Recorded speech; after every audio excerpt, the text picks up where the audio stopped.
All right, so I'm back again, you guys. Once again, this your girl Tiffany coming through live in effect. So today's topic, I want to talk about grown children and the arrested development. So where I was leaving off at, because there was some interruption going on in the background, so I could not finish my video. Anyways, I was speaking on how there is a majority of us that are children trapped inside of adult's body.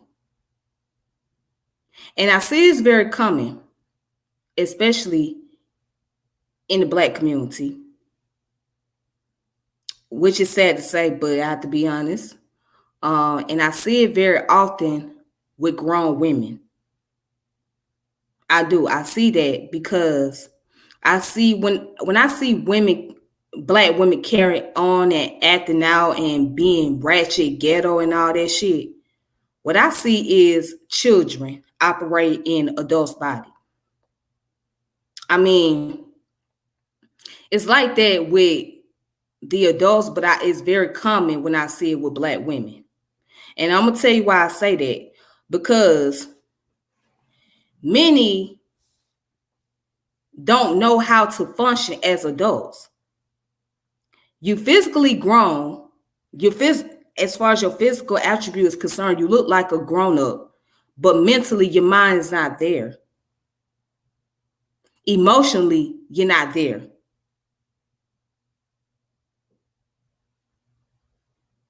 You're not there. You're not an adult. Because most of the time, what we hear from adults, if you say you're grown, right? To be grown is to own up to accountability. To be grown is to be responsible. Put aside childish things. That's what it means to be grown. But when you got grown children, they don't want to be responsible. They don't want to put aside their childish ways. They don't want to change their behavior pattern and become more productive. They don't want to own up to the things they do. It's always the finger pointing.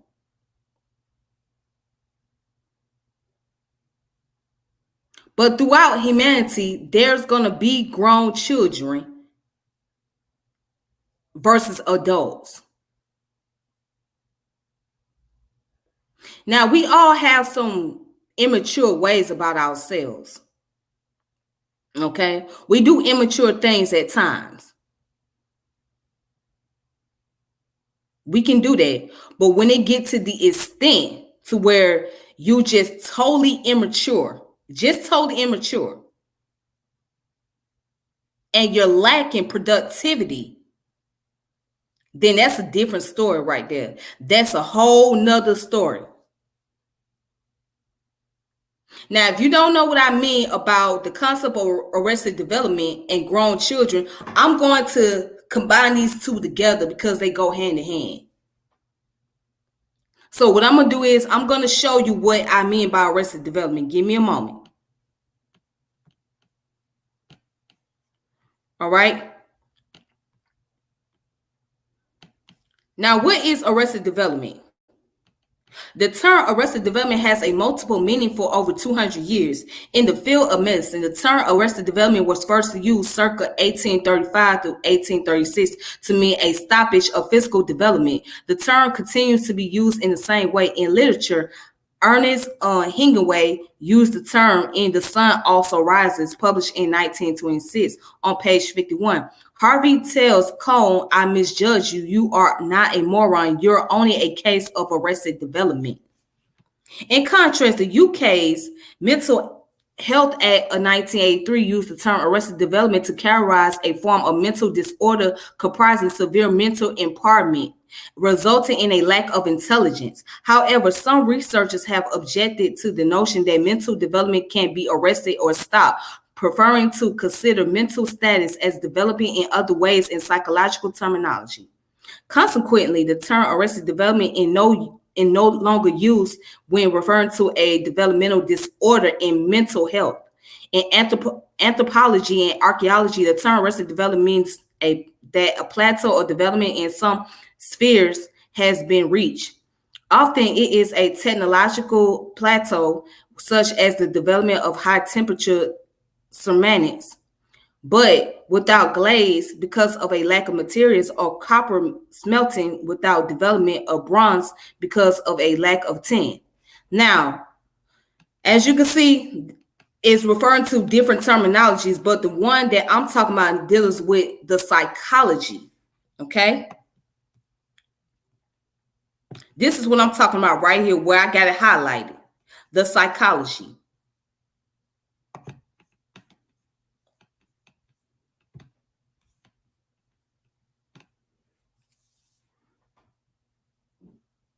Many are stagnated. They have not got past the childish stage. Many have not got past being children. And there could be multiple factors as to why that is the case. Because of traumatic experience, because of childhood loss, because of loneliness and being in solitude all the time, because of lack of parental guidance. It could be so many factors that plays into why most adults are grown children.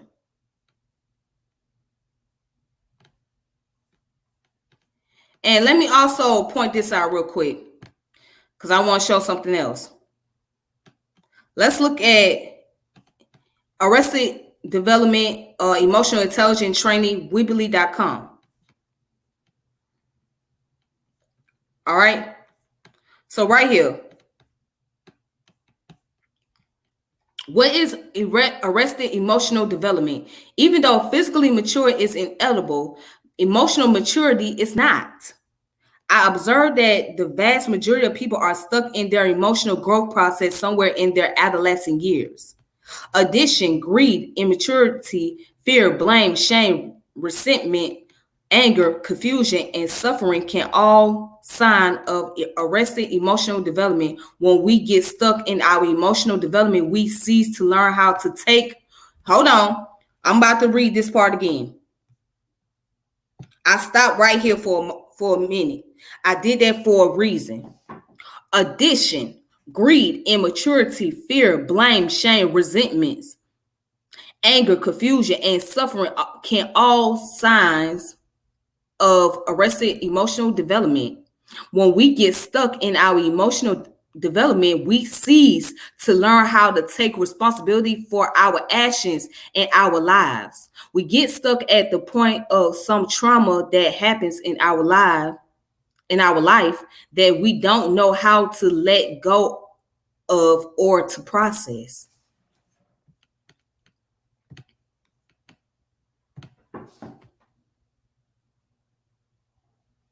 That's the main factor right there.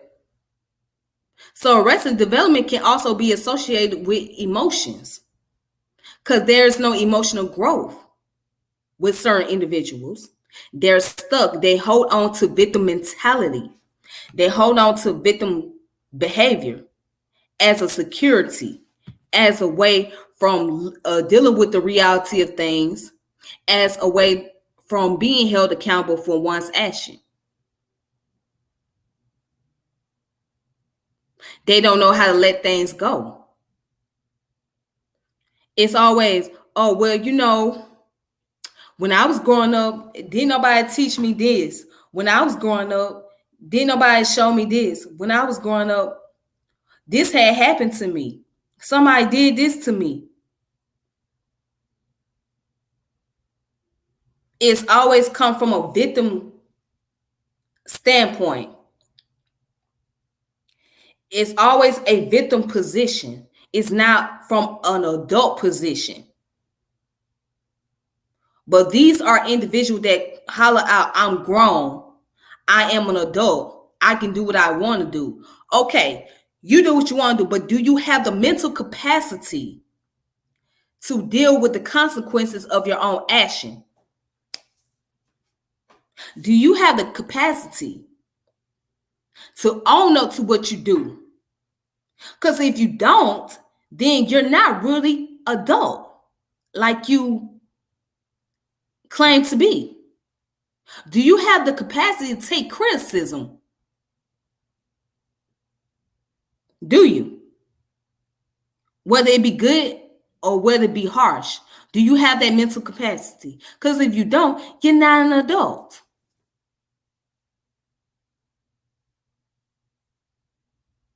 Like when I look at these celebrities, right? For example, because a lot of them are very immature. The only thing that keeps them sane is money and fame. That's what keeps them sane. But outside that, they're very immature.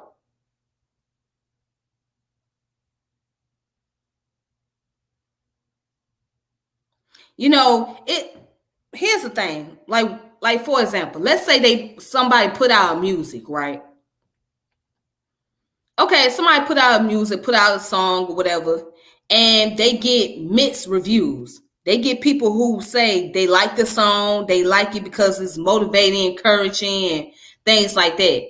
But then these group over here say they don't like the song because it doesn't have any substance, it doesn't have any elements, the lyrics are horrible, etc.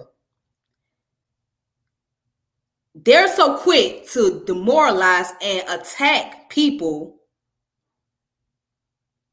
who give their criticism about certain music. But what do you expect if you put something on the market, right? If you put a song out there on the market, what do you expect? What type of response do you expect that you're gonna get? You think that you're supposed to get all good response? No, because that means that you're being narcissistic. If you expect everybody to give you positive reviews about things, right? So you got to be mature enough to say, okay, you know what? I'm going to get mixed reviews. I know there's going to be people that's going to like my music. And I know there's going to be people that dislike my music and that's going to have their criticism on it. So it's okay. You got to be able to deal with that. But if you can't deal with that, people is going to have mixed views about something. Then the question is, are you really grown? Are you really mature enough?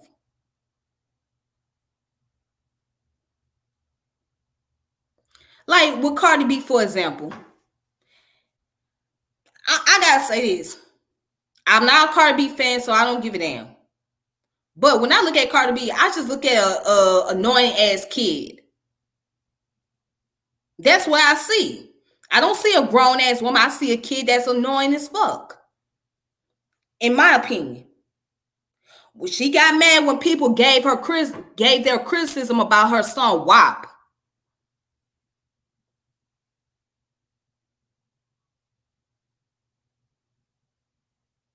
She got mad. Her and Megan both. They got upset because people gave their criticism about it. Why do you get upset about that? You knew what type of mixed emotions you're going to have. Why get upset with people? Why attack people because they have some disagreement about your song? And then there's other Black women out there, which is why I say that this is very common with Black women. When you try to have a mature conversation with a vast majority of Black women, they don't know how to have it. They don't know how to take in the criticism. They don't know how to be able to interact back and forth and say, okay, you know what, I respect your views, etc. Leave it at that. Many don't. Let you talk about something like WAP. The first thing that they want to attack, the first thing they want to do is personal attack, which is ad hominem, because they have no argument or substance to back them up. So the first thing they're going to do is go into their emotion instead of using their intelligence to attack somebody. And they'll try to attack them below, like, well, you probably don't get none in the bed. Oh, well, maybe you're saying that because your pussy is whack or your shit, this, thing, other. What? Because somebody don't like something, that means they whack in the bed. They don't know how to have sex. They dick is little. That's immaturity. That's childish. That's something that a little kid would say because they don't know any better. They don't know how to give a very strong intellectual response. But for an adult to come at another adult and say something like that, that goes show the state and the level of maturity level. You don't know how to have a mature conversation. You don't know how to accept that somebody disagree with you on certain things, right? Because if so, you wouldn't have to tap below the belt and talk about worrying about what somebody else do in their bedroom, which ain't really none of your business. You know what I'm saying? It ain't none of your business how somebody else perform in the bedroom with their mate. That's real immature. That's real childish. But that's just how most Black women respond. And I'm speaking on Black women because I'm in that group of Black women. I'm speaking about my community. Okay? But this is general in humanity. But in my community, that's what I'm really speaking about. And I'm entitled to that. Okay? But this is it's just a lot of immaturity, which is why it is hard. Like for me, I can have a conversation with the opposite sex. I can have a conversation with other, with the males about certain things. And, there'll be disagreements or whatnot. Now, depends on what kind of response they giving me, they gonna get that response back. But other than that, the conversation will be mature. Okay, I agree to disagree and move along. You try to have a mature conversation with another female, depends on who the female is. Now, unless the female is as intelligent as you and is on that same frequency level and y'all can be able to have the interaction where you agree to disagree, then it's different. But when most of these females you try to have a mature conversation, they immediately go into the impulses and they go to attack mode on you.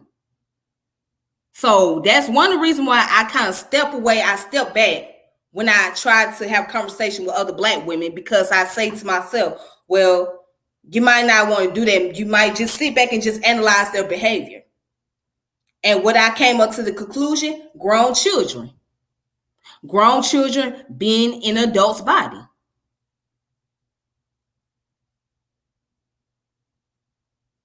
But that was just an example I was throwing out there. But yeah, it's very common. This is very common. I mean, just go by the interaction alone. Just watching the behavior alone can determine where that person stands as far as their psychological level. I mean, we all got some psychological issue. We all do. But there's those who got to the extreme where you just like, okay. And I'm not a psychologist. I'm not a psychiatrist. I'm not somebody that's a therapist or can diagnose people, but I'm just going by my observation of what I see.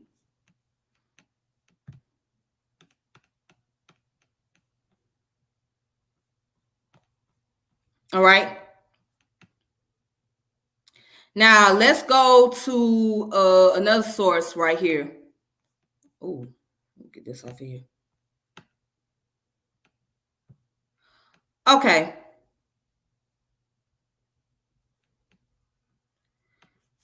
Greetings to everybody in the chat. Thank you for coming in. Now, somebody put, I like the statement that you are making with your message, but it is only relegated to music or everything else. I use music as an example. Okay, I use music as an example as a way to give a description of what I'm talking about as grown children when it comes to having dialogues and conversation. But I was speaking about everything else in general. But I happen to use the music part as an example. I happen to use, celebrities and how they respond to people who give criticism about their music as an example of what I was talking about, and how we have these social-political conversation, right? And how it can show the level of maturity with certain individuals. Okay, so that's what I was talking about.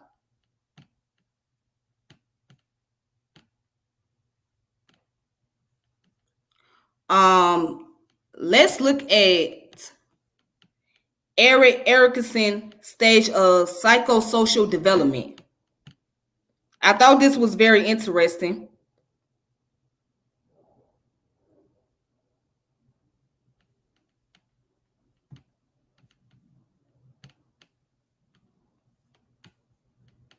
So here's an article right here. So it says Erik Erikson was an ego psychologist who developed one of the most popular and influential theories of development. While his theory was impacted by psychoanalyst Sigmund Freud's work, Erikson theory centered on psychosocial development rather than psychosexual development. So let's see. Now there's different stages. The stages that make up this theory are as follows. Stage 1, trust versus mistrust. Stage 2, autonomy versus shame and doubt. Stage 3, initiative versus guilt. Stage 4, industry versus inferiority. Stage 5, identity versus confusion. Stage 6, intimacy versus isolation. And stage 7, generativity versus stagnation. And stage 8, integrity versus despair. All right, so these are the different stages that he came up with. So what I'm going to do is I'm going to go through those stages, but then let's read on. It says conflict during each stage. Now, each stage in Erikson's theory builds on the preceding stages and paves the way for following periods of development. In each stage, Erikson believed people experience a conflict that serves as a turning point in development.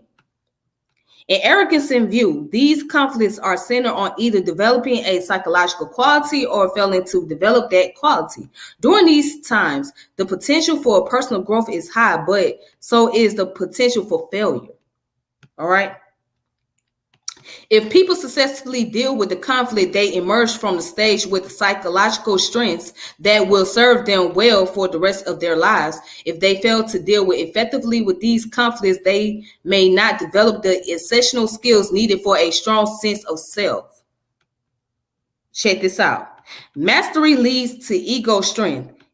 Erikson also believed that a sense of competence motivates behaviors and action. Each stage in Erikson's theory is concerned with becoming competent in an area of life. If the stage is handled well, the person will feel a sense of mastery, which is sometimes referred to as ego strength or ego quality. If the stage is managed poorly, the person will emerge with a sense of inadequacy in that aspect of development. All right. So now, before I go there,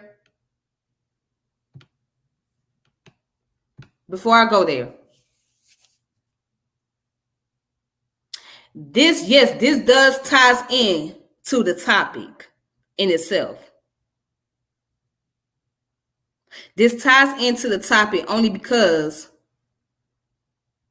this helps to show like what type of stages we go through in our lives as adults. And some of us have not even got past the certain stage. We're still stuck. We're still stuck somewhere in between, only because we're not ready to adapt into the changes.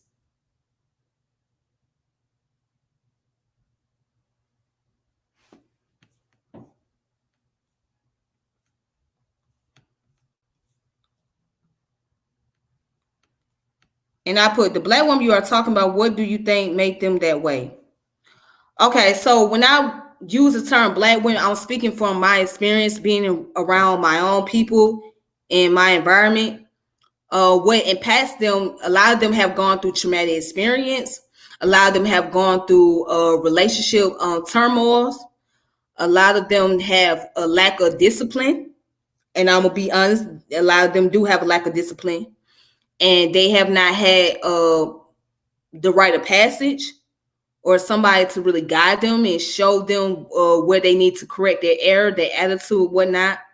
And there are those who are very spoiled. So I hope that answers the question. Now let's look at the story of what the incident that took place with that restaurant in Dallas. All right. So the brother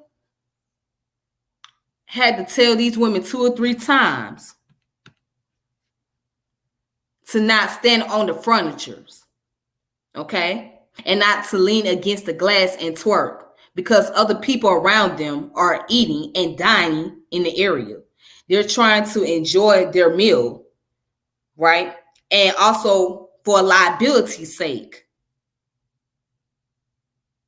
Now, there was mixed views. There were those who agreed with him, but then there were those who were very immature enough to say he's exaggerating, he was wrong, and he was being dramatic without even thinking. They was operating from the impulses and not thinking and saying, okay, I see where he's coming from now. I see why he responded the way he did.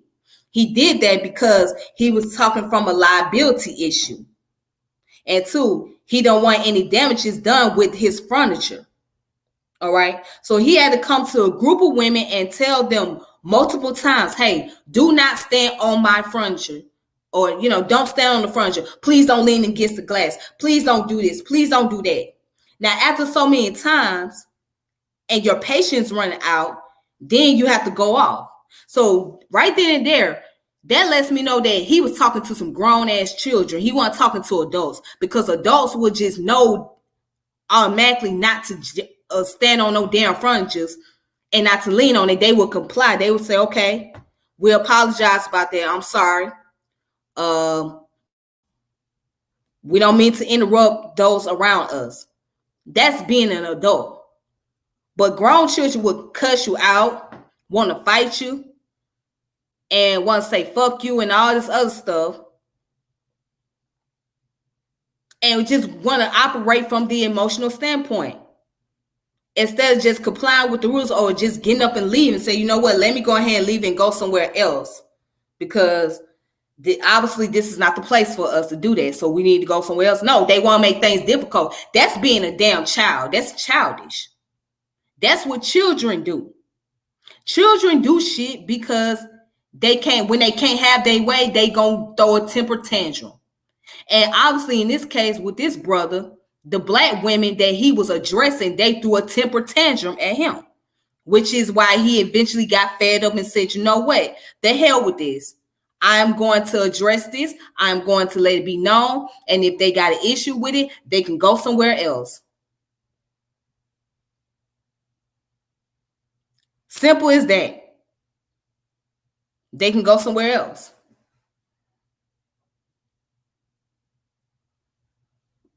And so now this brother gets on Instagram. I mean, when I get on Instagram, somebody recording him going viral, talking about restaurant suicide.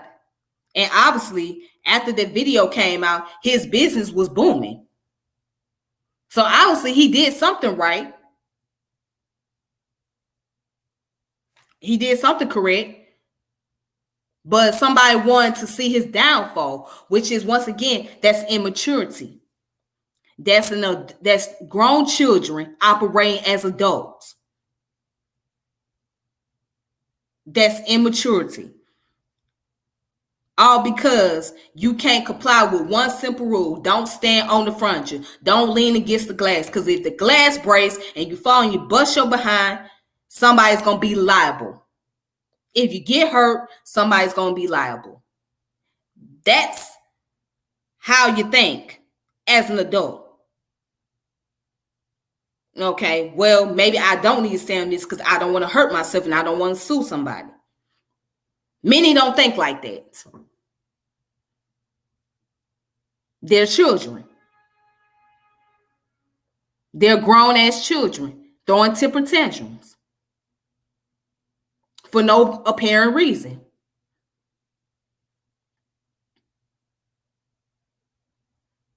You see? But let's continue. It ain't about it's easy to criticize women, Anthony. It's not about that. And I'm not just criticizing women, I'm talking about in general. However, I point things out about women because it's a very common behavior and a very common pattern that I see within women. And I'm speaking because I am a woman myself, okay? And I know this type of behavior because of being around women and interacting with women, and I see this behavior pattern. And not saying that grown men are not immature. Yes, you got very immature grown men out there too. You got grown men that act like children. You got plenty of them. But what I'm saying is this is the kind of common behavior I see amongst women, is in particularly Black women. So I speak because I know. I know this for a fact.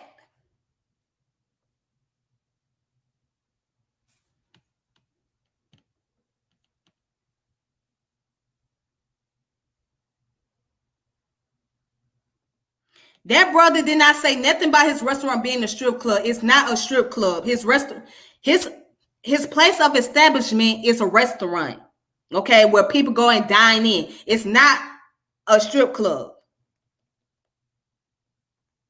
All right. He was calling out some places which I don't agree with. I don't agree with he should call out the name of the business establishment.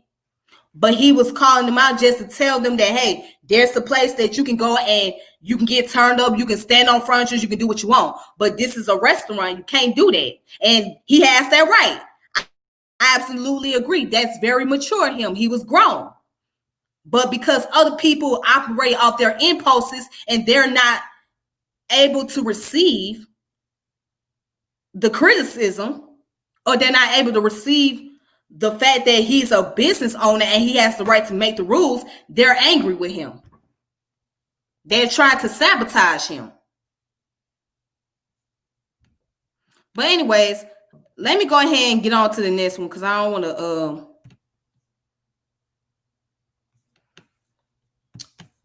to forget. All right, here we go. So now let's look at this. Let's look at the stages.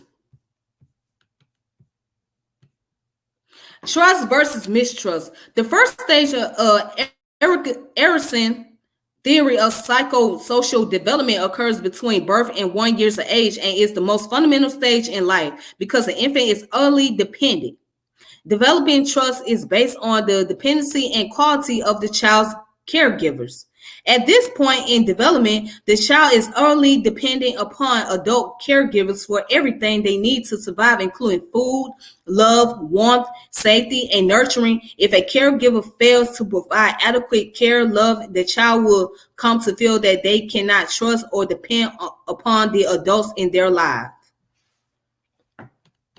Now, there are those who have went through this stage of dealing with the mistrust because of the fact that they have been abused, have been taken advantage of, have been neglected by those who were supposed to care for them. As an example, you have children who have been abandoned to where they were left to be at home by themselves and fend for themselves. You have children who were put out on the streets. You will hear stories about babies being found behind dumpsters or in any type of dilapidated area because the parent no longer wants to have anything to do with them. So, with a case like this, when there is a lack of love and affection, it causes the child to develop a mistrust, which in their adult years, they start to become more defensive and more skeptical.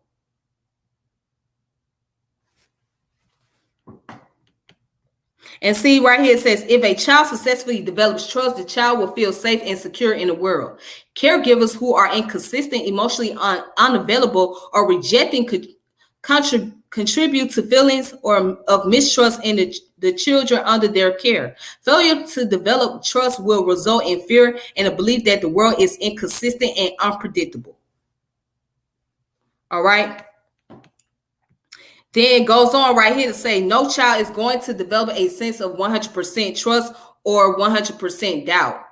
Erickson believed that successful development was all about striking a balance between two opposing sides. When this happens, children acquire hope, which Erickson described as an openness to experience tempered by some wariness that danger may be present. So when you have a child that has gone through that, it trans over to their adult life. So they have this view that, oh, the world ain't trustworthy. The world don't care because my family didn't care about me. My family wasn't there for me. And so they develop this defensive attitude and become more aggressive. And then they start to dismiss those who may have the compassion or may have some form of sensitivity towards them. They might dismiss them because they feel that they're going to do the same thing as their parents have done to them. All right, so now let's go to the second part. The second part is autonomy versus shame and doubt. The second stage of Erickson theory of psychosocial development takes place during early childhood and is focused on children developing a greater sense of personal control. The role of independence. At this point in development, children are just starting to gain a little independence. They are starting to perform basic actions on their own and making simple decisions about what they prefer. By allowing kids to make choices and gain control, parents and caregivers can help children develop a sense of autonomy. And as you can see, they use the example potty training. So the essential thing of this stage is that children need to develop a sense of personal control over physical skills and a sense of independence. Potty training plays an important role in helping children develop this sense of autonomy. Like Freud, Erickson believed that toilet training was a vital part of this process. However, Erickson's reasoning was quite different than that of Freud's. Erickson believed that learning to control one's bodily functions leads to a feeling of control and a sense of independence. Other important events include gaining more control over food choices, toy preference, and clothing selection. All right. Children who struggle and who are shamed for their accidents may be left without a sense of personal control. Success during this stage of psychosocial development leads to feelings of autonomy. Failure results in feelings of shame and doubt. Now, this sounds like it's very common, right? Because at some point in time, we all thought that we were very independent and have some sense of control over ourselves, right? But there are those who have not been taught that, hey, if you make this mistake, right, you have to be reliable for that. Or you got to know where you went wrong on that so that way you can correct your mistakes. But then even as adults, and especially amongst us Black women, and I'm going to be honest, and I don't care who don't like it, that's fine. You ain't got to like it. You know, we're so quick to holler out, I'm independent. I'm independent. But what do it mean to really be truly independent? What does it really mean to be independent? Independent of what? Because at the end of the day, you're still relying on people for your resources. You're still relying on someone to help you, someone to give you things that is needed. That's what you're relying on. So the question is, what is independency? You're independent in what case? How? How can't you be totally independent? From what? At the end of the day, you're still independent. You're not independent. You're a go-getter. And you have what's called interdependency, where you have to rely on other people. So it doesn't really do any good by saying that, oh, I'm independent. I don't need no man, this, that, and other. Well, you need somebody, because you can't do it by yourself magically. It doesn't come out the clear blue sky and fall down upon you. You got to go somewhere and get it, right?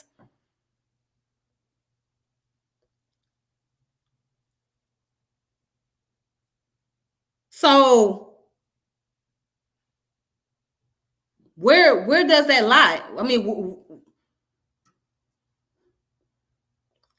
is the concept of being independent is a myth? Is it a myth to be independent? Is it non-existent? Is it utopia? Because that's not the kind of world you're living in. So you got to rely on something,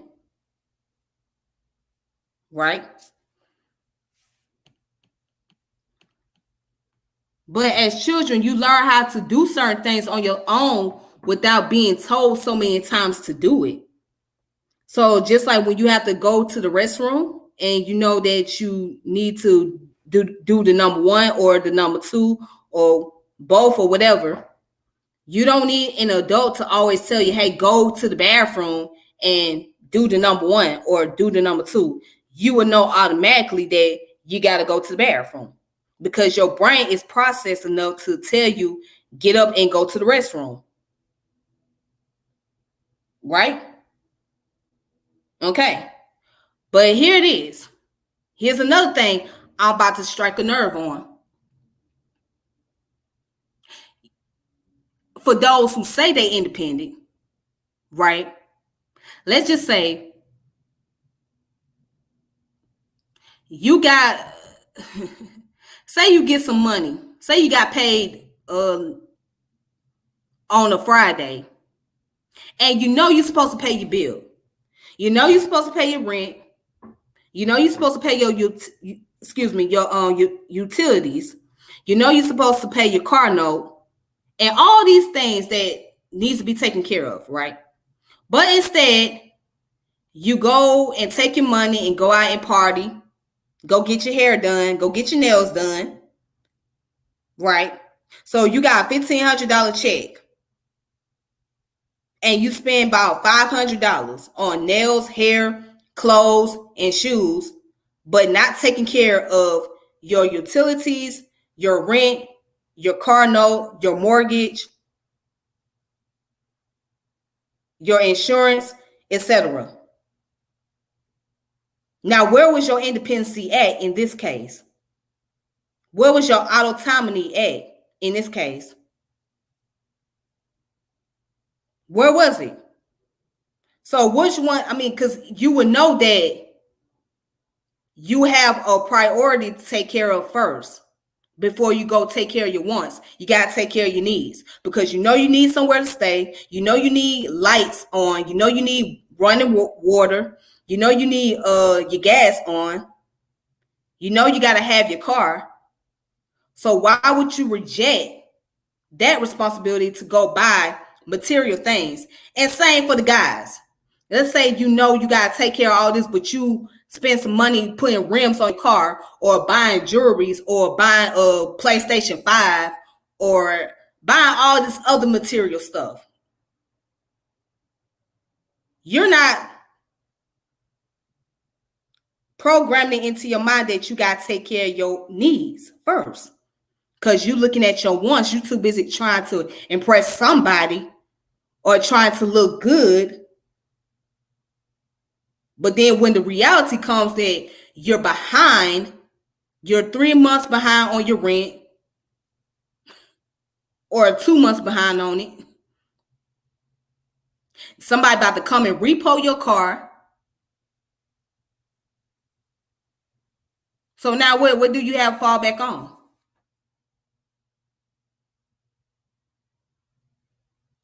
So where was your self-reliance at?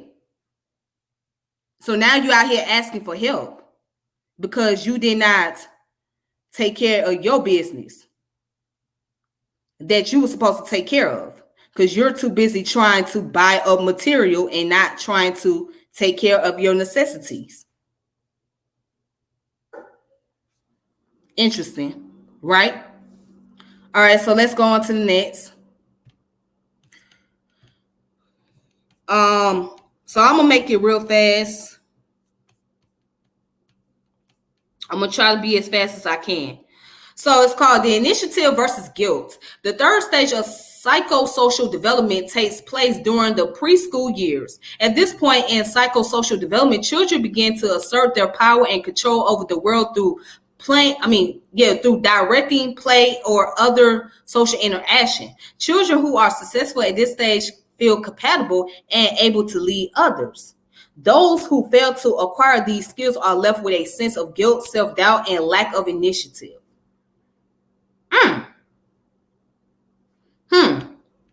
That one's deep. The major theme of the third stage of psychosocial development is that children need to begin asserting control and power over the environment. Success in this stage leads to a sense of purpose. Children who try to exert too much power experience disapproval, resulting in a sense of guilt.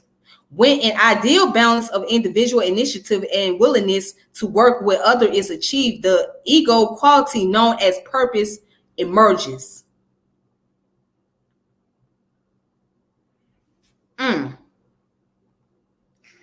Well, you know what? Let's talk about that for a moment. So as kids, you learn about being a leader and what leadership means, right? Because the reason why I'm going back to the childhood part, because see, in your childhood stage, you gotta learn the basics.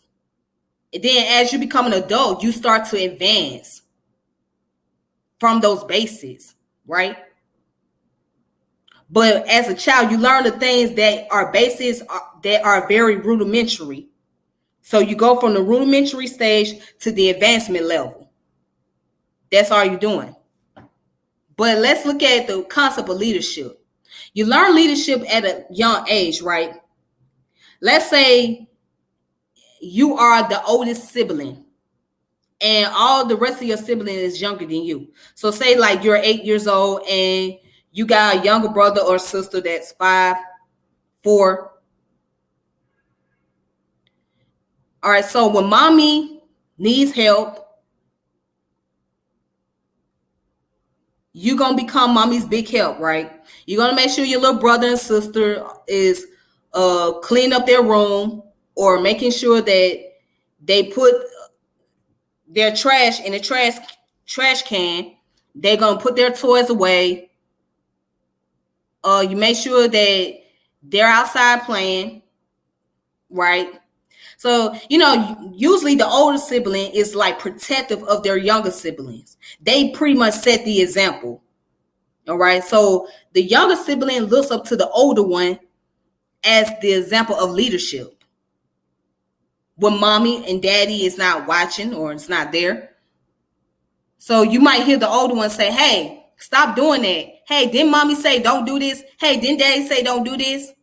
If you do this again, I'm going to tell mommy on you. If you do that again, I'm going to tell daddy on you. Because they pretty much set the example. They already got it instilled in them. Now, as an adult, there are those of us that apply the leadership within our community, within our family, and amongst our peers. But then there are those who want to operate from a dictatorship. And they try to make it interchangeable, which it's not. It's not interchangeable. There's a difference between leadership and dictatorship. To be the leader is to set the example. It's to guide others to follow your lead so they can learn how to become leader in the making. So you're not just having followers, you have leaders in the making. What whereas a dictator totally wanted to be control of everything, and everything has to be centered around them.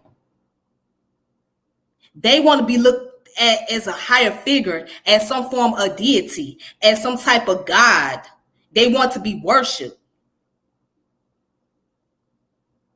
And that's where the narcissism take place. Right? So, and oftentimes those who are dictators operate like grown children. Once again, if shit doesn't go their way, they gotta have a fit. And they gonna make it go their way, even if it means they gonna try to execute somebody else or try to sabotage somebody else's life just so they can have things going their way. Right? Okay. So now let's go to the next one. Let me go ahead and go all the way down. Industry versus inferiority. The fourth psychosocial stage take place during the early school years from approximately ages 5 to 11. Through social interaction, children begin to develop a sense of pride in their accomplishment and abilities. Children need to cope with new social and academic demands. Success leads to a sense of, competence, while failure results in feelings of inferiority.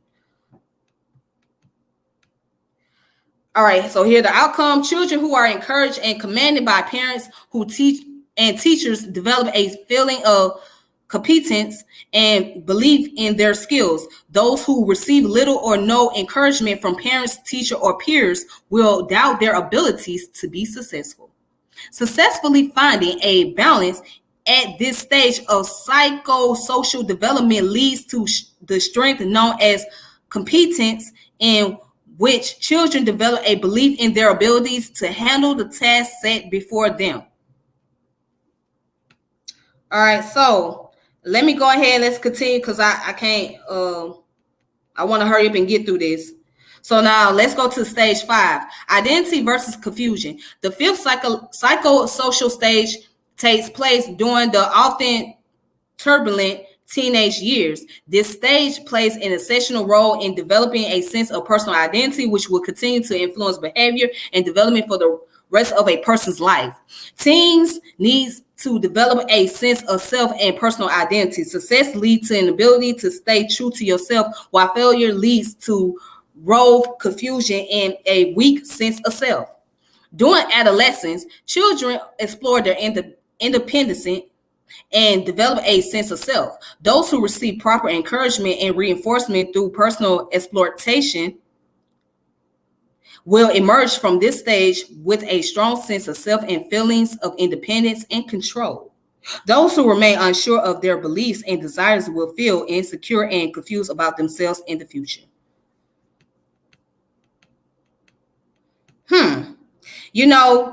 Now right here, where it says identity and confusion, that's very common, yes, especially with teenagers, because they deal with what is called the peer pressure. So they deal with the peer pressure because they're trying to figure out where they can blend in, where they can fit in. Where do I fit in? Where do I blend in as an individual? If I don't fit into this crowd, then I'll be considered as a lame. I'll be considered as a moron, or I'll be considered as a square or whatever. So I got to find where I can fit in. Where am I accepted? So they're looking for a form of acceptance at that stage. So somebody might pressure them and say, hey, you need to smoke a little weed, you know what I'm saying? Or you need to drink a little bit, or you need to go hang out with us, or you need to join our clique over here. Because if you don't join our clique, or if you don't do these things, then you just a lame. And so that's a form of insecurity right there. So they're like, okay, you know what? Maybe I should join this crew over here, because they seem to be cool and maybe I could fit in with them. And they believe that that group of people is a part of who they are and make them what they are. So they become the product of their environment. They become the product of their peers. That's what they become.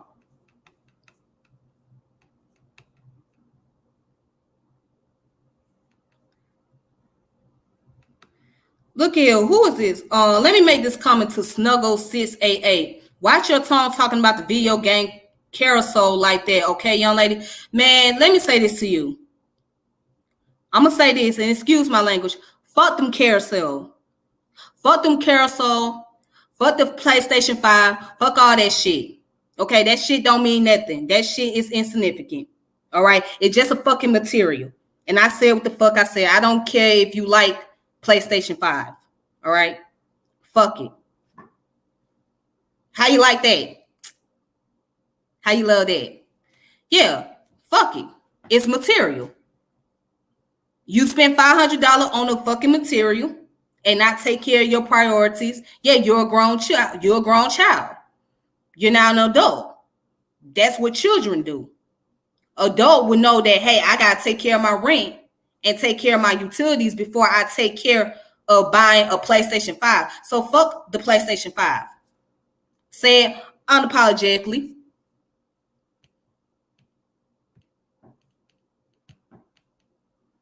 All right, so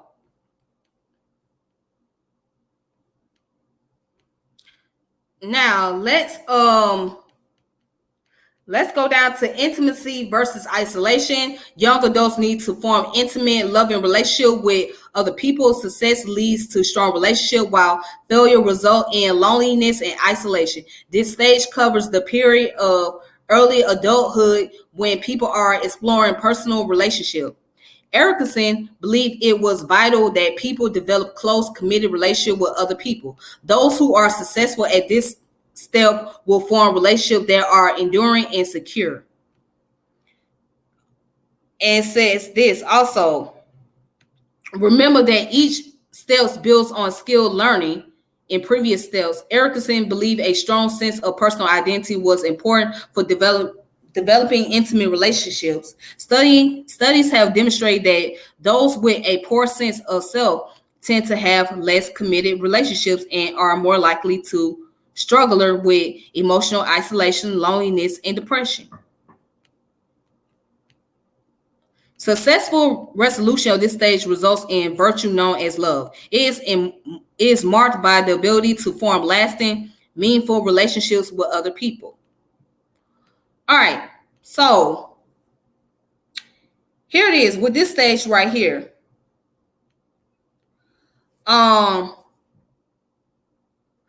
This is very common for us as women, especially because what we're looking for the fact that we feel like we're belonged and we're loved and we're secure.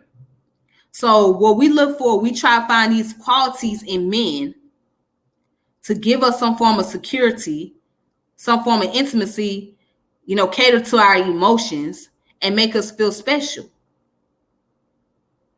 But sometimes you may come across the wrong type of individual who don't seem to be that compassionate, who have other ulterior motives instead, which leads to why so many develop toxic behavior.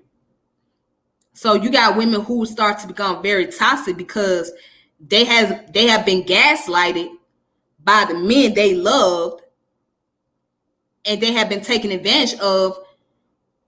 And this man is a womanizer to the point where he has triggered her emotions.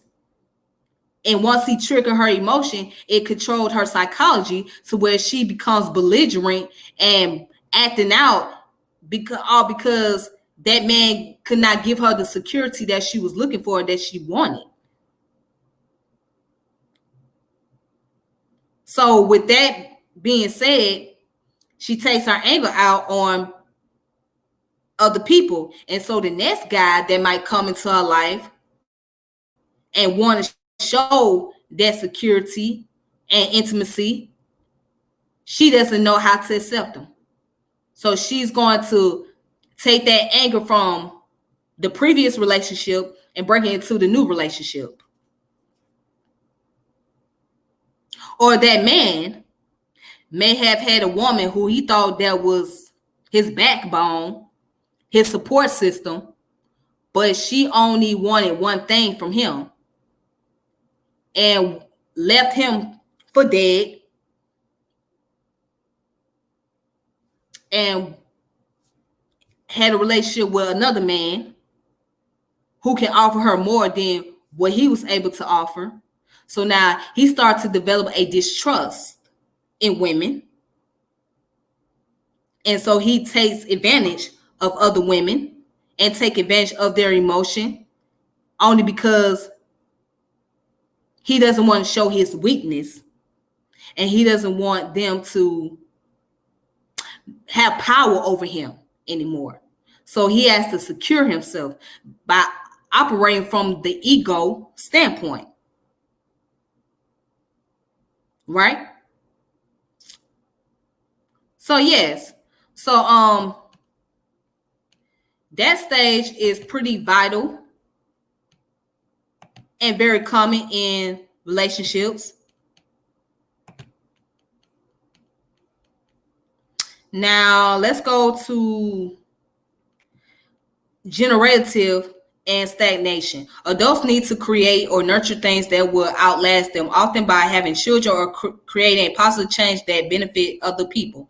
Success leads to feeling of usefulness and accomplishment, while failure results in shadow involvement in the world.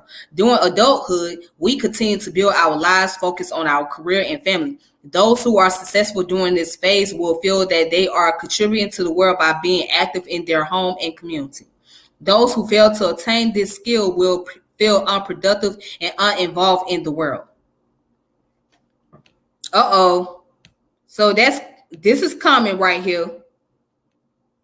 That's why you may see people get involved in doing things for the community because they want to be able to develop the productivity and be able to keep up with what's going on around them in their environment. So there are those who say, you know what, I feel that it's important for me to really take a necessary step to show that I can do my work, my diligent work in my environment, in my neighborhood, in my community, and become a very successful person and try to set the example to others. And then there are those who feel like, hey, if I'm not doing nothing productive, then I'm just left behind. I mean, there's nothing else for me, so I'm set back. So you just have to find what you can do to keep yourself active. And I'm not just talking about physically, but also mentally. Because if you're not doing anything to keep yourself active mentally, then you're going to end up shutting down. And you're going to end up finding yourself in a setback. And you're going to end up being stagnated.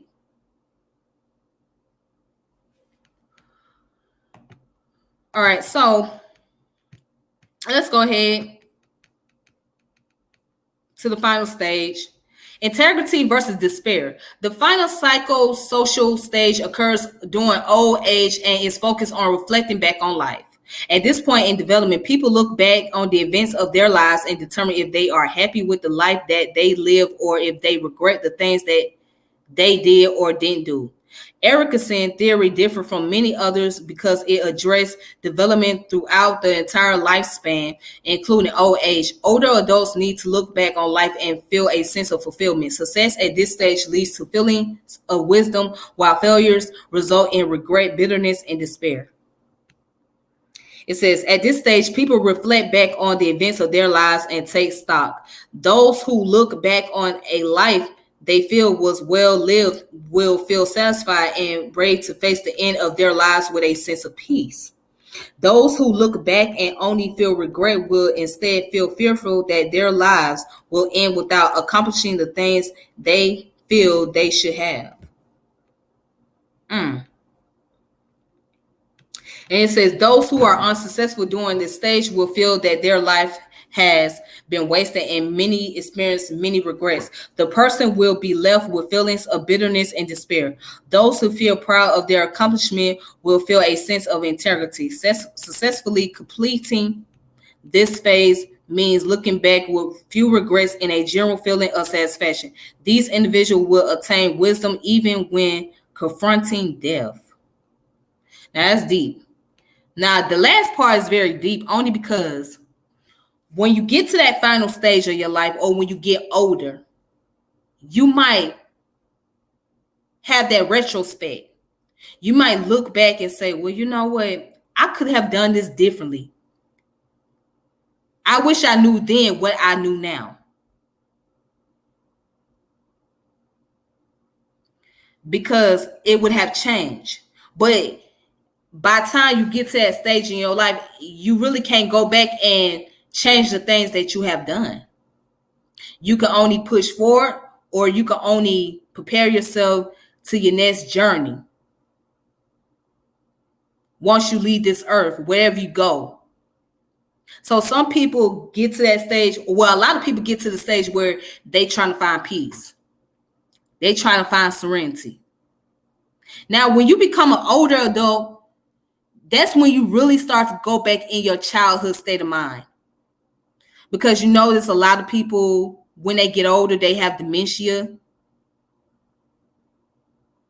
They going back to that childhood state of mind. So the brain, well, actually, it's like the brain starting to go through the process of deterioration. But they going back into that memory of childhood and going back to who they were. So they start talking to that inner child. And they deal with the inner child. So it's very common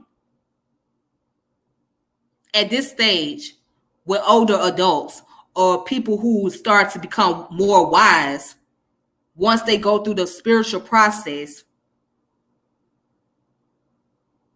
They start to really look back and say, you know what, I could have done things differently. I didn't have to do this. I didn't have to live this way. What was I thinking? What did I gain out of this? What can I learn now? That's the things that they're thinking about when they go through that stage. The final stage, which is integrity versus despair.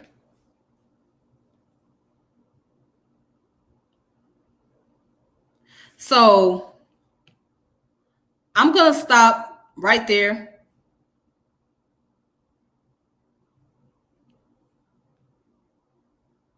Are you going to dwell into the ego at some point? Yes, I'm going to do that on a later day. I'm going to talk more about the egotism and all that on a later day. But I had to skip some things because the time on my schedule. I got other things to do. So that's why I had to skip that.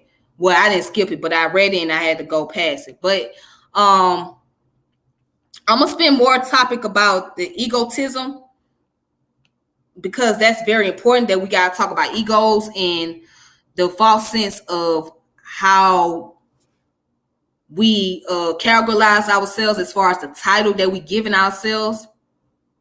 But that's going to be another topic. That's going to be like a long topic. But going back to the main point of this subject, the main point of this subject matter is because at some point of time, we not only got to do psychology on ourselves, but we have to do the psychology of those that we surround ourselves with and the people around us. We have to do the psychology, and people don't understand how important psychology is. How important philosophy is. Because when you deal with humans' behavior and you deal with how people interact with one another, you got to deal with the psychology. And then this whole thing about, and here's another thing too before I log off, judgment. Oh, you can't judge people. Stop being judgmental. Well, the same people that say stop being judgmental are the most judgmental ones. Because at the end of the day, you're going to judge people regardless. You can't help that. You're going to do that. People going to judge you. It don't matter. And the ones that tell you don't be so judgmental, they're very judgmental themselves. It's going to happen. And people have that right. They have the right to be judgmental. They have that right only because they have to judge your character and they have to judge your behavior to know that if you are trustworthy, if you are dependable and reliable. And say, for example, if you're trying to do a business, right? You want to do a business with somebody. What's the first thing you're going to do? You need to know their background. You need to know, are they capable of running a business? You're not just going to go in there with blind faith and just trusting them. No. So you need to know, who are they? What do they do? What is their background? Are they good with finances? Are they good with customer service? Or what are they good with? You got to judge their character. You got to know their characteristic. You got to judge their behavior. Because otherwise, you might be doing the business with the wrong person, and that individual will have you fucked up in the long run. So you got to judge people's character. You got to make sure who you let in your house. I need to know, what's your behavior? What type of person are you? Because I'm not finna just let you sit in my house or sit in my environment, and your behavior determine that this is who you are. And 9 times out of 10, people don't have to judge you. Your action is going to speak for itself. Your action is going to speak for itself. It's going to determine those factors. So people ain't got to come out their own mouth and just automatically say something. It's your action that's going to do all the talking. A business like a restaurant, any type of business, it don't matter if it's restaurant business, it don't matter. Any type of business, you got to know, if you're going to be in partnership with somebody, you need to get to know that person that you're in partnership with. You need to get to know that background. It's only smart to do so. Why would you not be smart? Why would you just go in there and just say, okay, I just want to do a business with that person just because? No, you need to know that person's background. You need to get to learn more about that individual as much as you possibly can. That's smart. So you have no choice but to make judgment. I mean, think about it.